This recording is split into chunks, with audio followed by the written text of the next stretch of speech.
homem perfeito. Este homem é perfeito. Sabe por quê? Ele conseguiu montar um time que, desde a sua chegada, ele não perde a qualidade, não perde o estilo, perdeu os jogadores, mas o Palmeiras tá tomando 2-0 em casa e vira para 4. O Palmeiras está classificado na Libertadores. O Palmeiras é uma equipe hoje confiável, com peças de reposição que vieram da base. É um time rejuvenescido, é uma equipe que conhece a Libertadores. Tem um zagueiro que é o melhor em atividade no Brasil, que é o Gustavo Gomes. Então eu vou dizer uma coisa, Ronaldo, todo que joga contra o Palmeiras é só rezar e agarrar no terço. Agarrar no terço. Fácil. Parece fácil. Abel ontem parecia que seria um dia ruim para o Palmeiras. De repente, o time vai para o intervalo. Não sei qual foi a conversa, o contexto, mas o Verdão voltou motivado, animado, rapidamente fez o primeiro gol, conseguiu fazer 4. O Endrick entra, faz o último gol do Palmeiras. O Rafael Veiga, importante, o Rony a mesma coisa, o Zé Rafael que tinha falhado, não é? Então todos eles acabam reencontrando o espaço e o Palmeiras com o Dudu, com o Arthur, são 14 jogos e 7 gols. O Arthur caiu como uma luva nesse time. Um Palmeiras mais fortalecido, um Palmeiras mais consciente. Tem falhas, claro que tem, todos os times têm, mas ele se recupera ao longo da partida. Então eu fico impressionada e vejo que esse é o trabalho do Abel. Ele também merece esse reconhecimento, apesar da gente fazer isso todo o tempo aqui no programa. E mesmo estando 2-0 pro Barcelona, estava vendendo caro, porque eles estavam correndo. Só que aí, no segundo tempo, aumentaram ainda mais a velocidade, jogando pelas laterais, aí engoliu o Barcelona. Essa que é a verdade. E aí vai do seu treinador, como você falou. É difícil, né, para quem torce contra e para quem seca o Palmeiras, é difícil. Quem seca? Eu. É difícil, porque mesmo assim, 2-0, e eles insistiram, a pegada. Aí no segundo tempo, volta, aumenta a velocidade, joga pelas laterais, afunila o time que está vencendo por 2-0, empata o jogo, ainda vai buscar mais 2. Quer dizer, ele vai lá, tira o Gabriel Menino, coloca o Flaco Lopes, né? Deixa o time mais ainda ofensivo.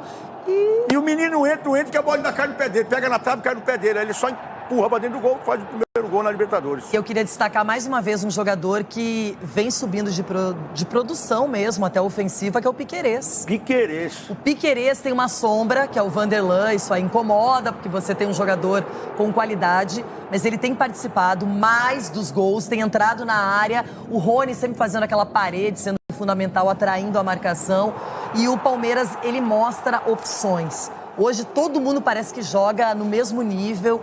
Eu fico impressionada, porque por mais que tenhamos grandes equipes, como o Flamengo, como o Galo, o Fluminense, mas o Palmeiras hoje, na minha opinião, é de longe a mais consistente. E aumenta a velocidade, é isso que me chamou a atenção. Mesmo que não ganhe todos os títulos, Rona, vai disputar tudo, vai ter uma entrega até o final, vai lutar. E ontem foi um exemplo disso. Poderia ter saído com uma derrota, com um empate em casa e acabou fazendo 4 gols na segunda etapa no adversário. Pela entrega, dificilmente sairia perdedor, né? E a atmosfera também que cria dentro do estádio. Só para ilustrar, Pascoal, que você estava falando da diferença dos tempos, né? No primeiro tempo, o Palmeiras teve mais a bola do que no segundo. Só que a diferença de chutes e chutes no alvo, por exemplo, dobra no segundo tempo. Ou seja, sabe o que fazer com a bola no segundo tempo de uma maneira que no primeiro, não vou dizer que não soube, mas será que não estava concentrado para isso? Passa mais pela concentração ou pela mudança tática que o Mauro lembrou aqui? Eu não sei se a palavra é concentração. Eu acho que a palavra passa muito pela pegada do time em campo, pela intensidade. Porque o Abel volta na entrevista, ele fala muito disso, né? Ele repete 3 ou 4 vezes. O Palmeiras voltou com a intensidade que o Palmeiras tem que ter, né? Porque o time que joga com essa... O Palmeiras joga em alta velocidade. Sim. Marca muito bem o adversário na saída de bola. Dá pressão no adversário, não deixa o adversário respirar. Em 2 minutos e meio, empata o jogo, está completamente diferente do que fez no primeiro tempo. Mesmo tendo mais a bola na primeira etapa do que na segunda. O que reflete isso? Que o time foi muito mais objetivo. E na primeira etapa teve um Chiquinho muito inspirado, que não teve no segundo tempo. Agora, se você preferir, pode chamar de Francisco. Agora, se você quiser, você fala o nome do cara, Fidrizelski. Fidrizelski. Eu fiquei olhando e falei, será que ele tá falando do atacante? Não, é porque eu tô falando, chama de Chiquinho. Se eu sou narrador, chama de Francisco. Vou chamar de Fidrizelski. Ah, lá, gol do Fidrizelski. Eu vi. O locutor ontem teve que falar. Mas ele é Francisco Fidrizelski, então é Chiquinho, Francisco. Que ele sumiu no segundo tempo. A felicidade. A bola não chegou. A bola não chegou mais nele. Então. Não, o Palmeiras no segundo tempo legal. Foi muito legal. Não, foi maravilhoso. Que isso, foi mais que legal. Espetacular. Pô, o time tá de 2. Já sai de 2-0 para 4-2. Enquanto o Vasco tá perdendo de 2, buscou empate. 2-2. É normal. Esse time tem foco, tem concentração para fazer isso. Mas ontem ele voltou amassando, não é só que ele virou o jogo. Foi muito bonito ver o Palmeiras ontem, o torcedor que esteve lá, curioso que o Abel não sabe nem o preço do ingresso, né? Mas ele falou assim, olha, não sei quanto o cara paga para ver, mas quando vem e vê um espetáculo desse... Valeu a pena. Valeu a pena, tá? E realmente valeu a pena. E mostra, vai ganhar alguma coisa? Não sei. Mas é candidato a tudo. Eu ia fazer exatamente essa pergunta, assim, quanto que a virada... não se vai ganhar, mas quanto que essa virada impõe o Palmeiras na competição, dentro da competição, para o mata-mata? Impõe muito, todo o adversário sabe. O jogo desse o respeito do adversário, enfrentar qualquer, seja um adversário brasileiro, ou seja lá de fora, quando o técnico vai olhar, vai se preparar. Vou preparar o jogo que eu vou enfrentar o Flamengo. Aí pega os vídeos do Palmeiras e tal, aí passa por um jogo desse e fala, Jesus, olha o que eu venho pela frente. Muito respeito. E aí ele está em todas as frentes, o Palmeiras é favorito. Vai levar? Não sei, é do jogo, é do futebol, o que vai acontecer a gente não sabe. Mas que ele está pronto, e é o time mais pronto do Brasil no momento, para encarar todas essas com chances enormes de ganhar, tá aí, é o Palmeiras. O Atlético ainda não está pronto, o Flamengo não está pronto, Corinthians então. Mas enfim, o São Paulo, do Dorival, ninguém está pronto. Para a Sul-Americana. Esse tipo de resultado, e sendo Libertadores da América, bota muito respeito nos adversários. Sim. Porque esse é um resultado que mostra uma situação, não mostra o resultado em si. Olha, esse time saiu de 2-0 contra para 4-2 no placar. Exato. Então, mostra que tem de onde tirar. E aí você vai analisar de onde tirar e você vai analisar o comportamento do time. O posicionamento em relação ao segundo tempo. O Gabriel Menino sai no intervalo, entra o Flaco Lopes. O Flaco Lopes não joga de centroavante dentro da área, porque ele poderia jogar pelo tamanho que ele tem, pela estatura, tanto que ele dá a cabeçada no gol do Hendrick, né? Sim. Ele é um jogador que tem como especialidade o cabeceio, ele deixa um pouco mais adiantado o Rony e o Flaco Lopes por trás. Para quê? Para que as bolas que vêm pelas laterais do campo, que os jogadores passam a jogar mais em diagonal, liberando o lado para os laterais, o Palmeiras começa a chegar e enganar completamente a defesa do adversário. Eles não sabiam se marcavam as laterais ou se vinham por dentro, se os volantes saíam para marcar os homens que vinham com a beirada, ou se o Rafael Veiga que vinha de frente. Então, o Palmeiras criou muitas opções. E sem a bola, o Flaco saía um pouco também, trazia um zagueiro. Facilitava para o Rony. Não, o Abel mexeu. Direitinho. Teve o dedo, não foi só... O Abel comprovadamente... Vamos virar esse jogo agora, gente. Tá dando, dá para nós. Não, tem o dedinho dele de mexer. Ô, Roberto Rivelino, desculpa, eu tenho que falar, eu ganhei o dia. Acabei de receber um elogio aqui de Roberto Rivelino. Não vou falar se é sobre o Palmeiras, sobre o Corinthians, é sobre algo que eu já falei aqui. Não interessa, Mauro Naves. Ele falou que era só para nós. Rivelino está nos assistindo. Está nos vendo, Riva. A gente não pode deixar de te dar um baita de um abraço. E tem que levar em consideração, primeiro, na minha visão, o melhor jogador, não sei se vocês vão concordar, mas o melhor jogador do Palmeiras, para mim, foi o Dudu. Está jogando muita bola. É impressionante e tem uma coisa que eu gosto muito. Ele está cada vez jogando mais e está cada vez mais discreto. Uhum. Não é um jogador espalhafatoso. O jogo dele é um jogo de drible, de velocidade, mas é um jogo cada vez mais coletivo, em prol da equipe. E esse jogo em prol da equipe está cada vez mais evidente. O Palmeiras mostrou ontem algo que duas equipes, para mim, têm no futebol brasileiro num nível superior às demais. Capacidade de concentração. A adversidade não te faz esmorecer. Pelo contrário, tem que manter o foco na busca daquilo que você está querendo para o jogo. Quando você vai com 2-0 no Puçá para o vestiário, você pode voltar, e o Ricardinho viveu isso muito mais do que a gente. Tem jogador que entra no vestiário de cabeça baixa, querendo jogar a toalha, estamos perdidos, alopra, o jogo começa a ser um jogo aloprado, que não é um jogo organizado. De repente você está aqui bem colocado para receber um passe e o cara se desvencilha da bola porque está aloprando e o Palmeiras não alopra, assim como o Furacão. Eles não alopram. Então o Palmeiras ontem mostrou exatamente o que é a capacidade de concentração, consequência de organização, de confiar no seu taco, e essa confiança no taco não resvala para soberba, muito pelo contrário, a gente tem que correr, tem que suar, tem que se dedicar, não é? Não, daqui a pouco a gente ganha, não. O daqui a pouco a gente é que constrói. Nós tivemos ontem uma noite primorosa do Palmeiras. Esquece o tamanho do adversário. Porque o que o Palmeiras fez ontem, ele fará também diante de adversários mais robustos. Não é porque era um adversário de segunda prateleira que aí ficou mais fácil o caminho do Palmeiras. E quem é Gustavo Gomes? A gente estava debatendo aqui, ele já é o maior zagueiro da história do Palmeiras.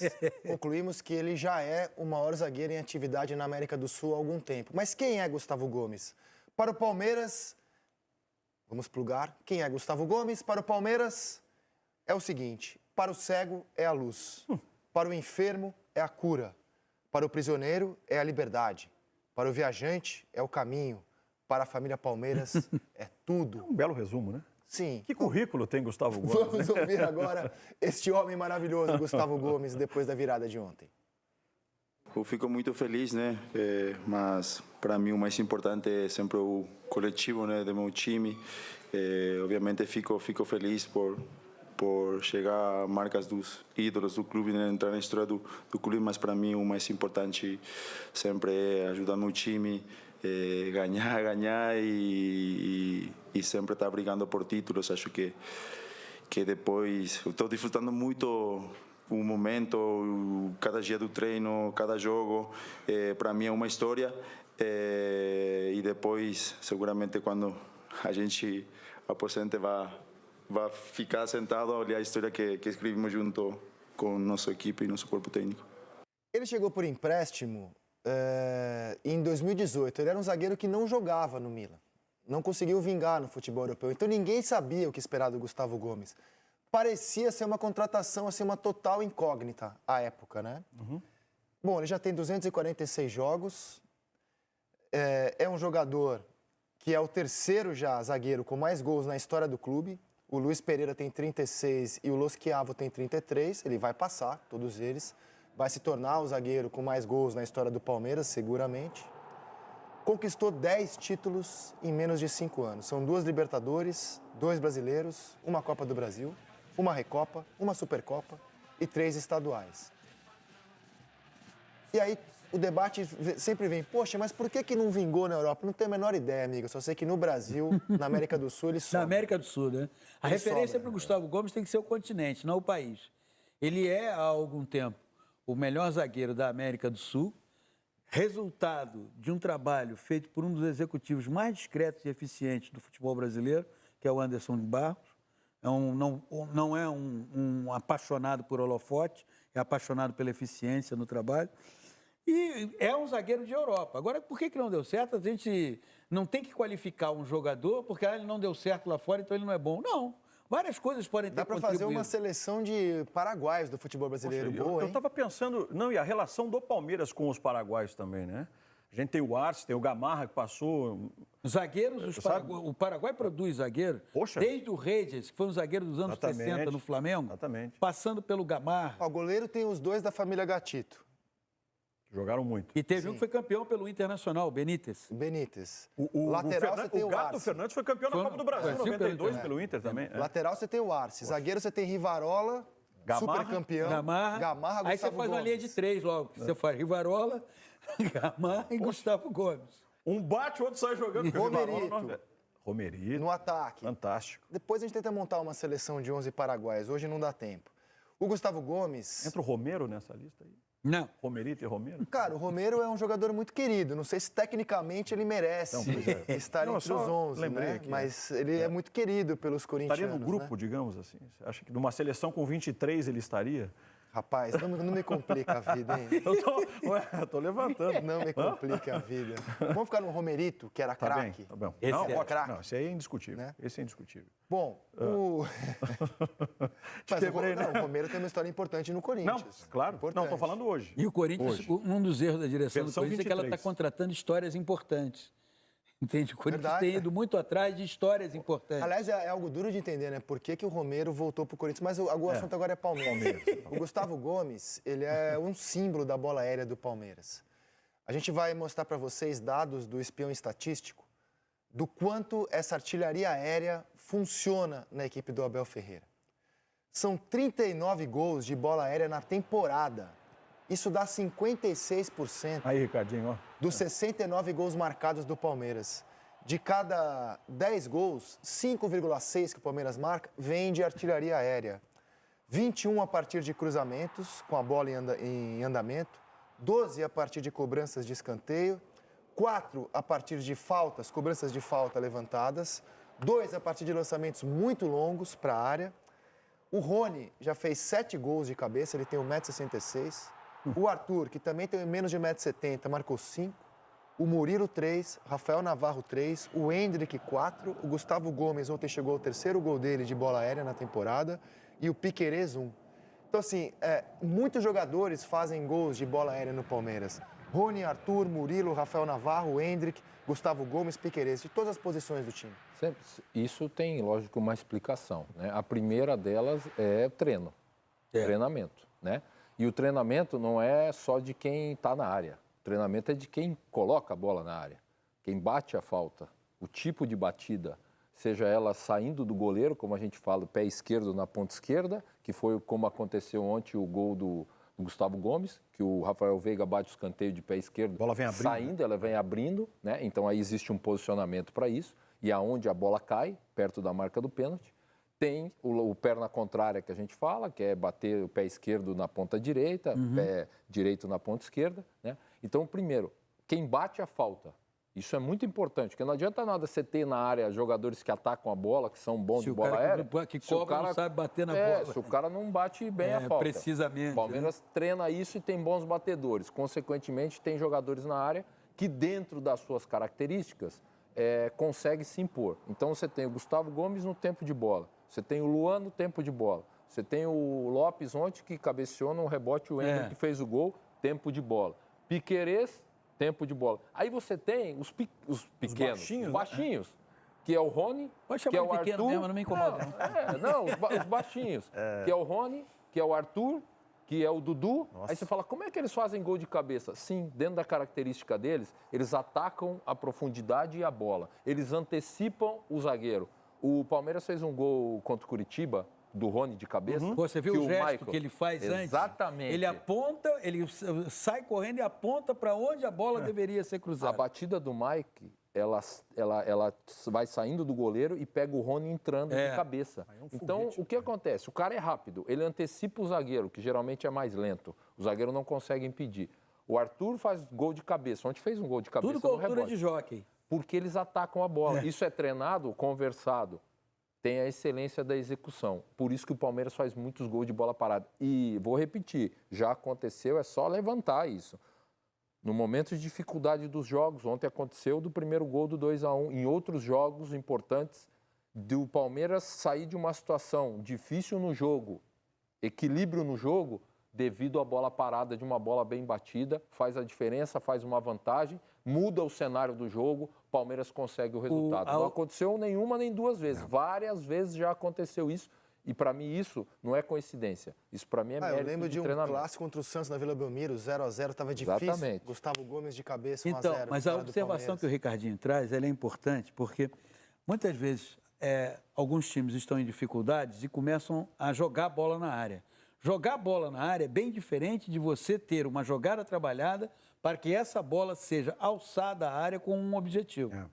Eu me lembro, e é muito curioso isso, e observar, que um dos técnicos que mais bem trabalhou bolas cruzadas sobre a área no futebol brasileiro foi o Luiz Felipe Scolari.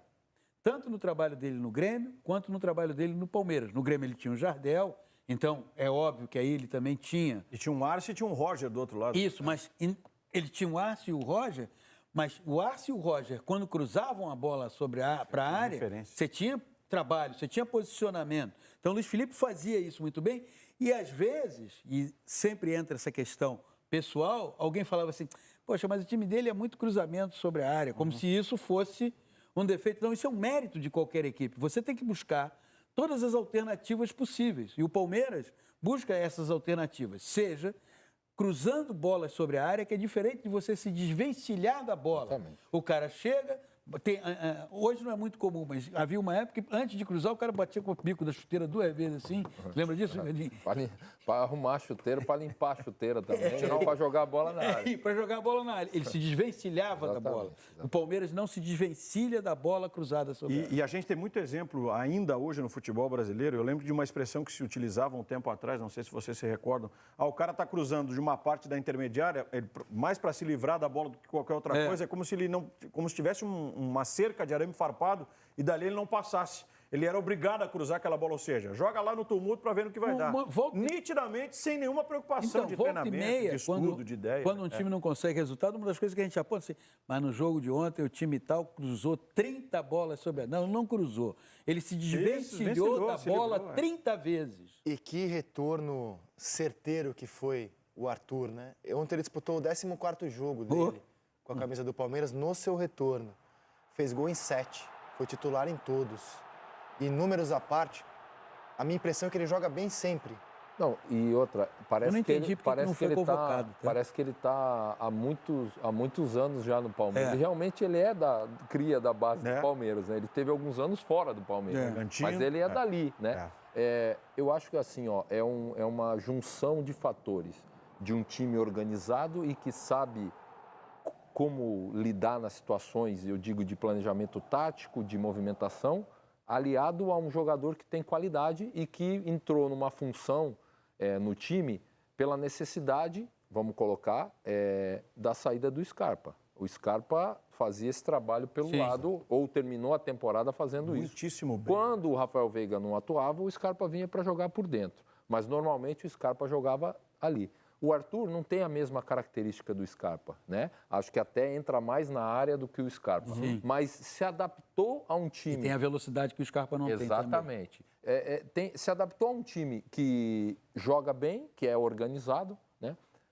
Com um jogador que tem qualidade, que entendeu que o Arthur, eu acho que ele sempre foi um bom jogador. Em algum momento da carreira dele, ele entendeu que ele precisava finalizar melhor as jogadas. Terminar melhor as jogadas. Acabamento dele. E ele fez isso já antes de vir para o Palmeiras, já no Bragantino. Ele começou a fazer gols e tal. Quando ele vem para o Palmeiras, ele pega um time organizado, se adapta, começa a jogar bem e aí as oportunidades, que nem ontem, de cabeça, um rebote. Ele teve no primeiro tempo uma chance de bola cruzada da esquerda, que ele chapou ela por cima, no finalzinho do primeiro tempo. Ele está entrando na área. E ele é um jogador de construção, de drible. Ele dá essa opção. Se encaixou num time organizado, está jogando bem. Você falou baixinho ali de convocação. Eu não entendi, porque a convocação feita pelo Ramon, ela foi uma combinação de jogadores que atuam fora do país com jogadores que atuam no país. O Palmeiras mesmo tem o Rafael Veiga convocado. Eu entendo que mereceria uma oportunidade de você convocar o Arthur pelo que ele tem apresentado. Os atacantes chamados foram o Malcom, que está no Zenit, Pedro, Richarlison, uma fase, mas é o Richarlison, Rodrigo, Rony e Vinícius Júnior. Eu chamaria no lugar do Malcom o Arthur. Por entender que essas possibilidades que o Arthur apresenta. Entendo que mereceria a oportunidade. Eu sempre penso no seguinte, você convoca o Arthur, mesmo o Ramon sendo um técnico interino, para 2 amistosos, cujos significados são muito pequenos, exatamente por não ser o técnico que dirigirá a seleção brasileira, mas, de certa forma, você está trabalhando com a estima do jogador. De certa forma, você está dizendo para ele, olha, estamos vendo o teu trabalho e esse trabalho merece uma convocação. Aliás, estamos num mato sem cachorro hoje para treinador, hein?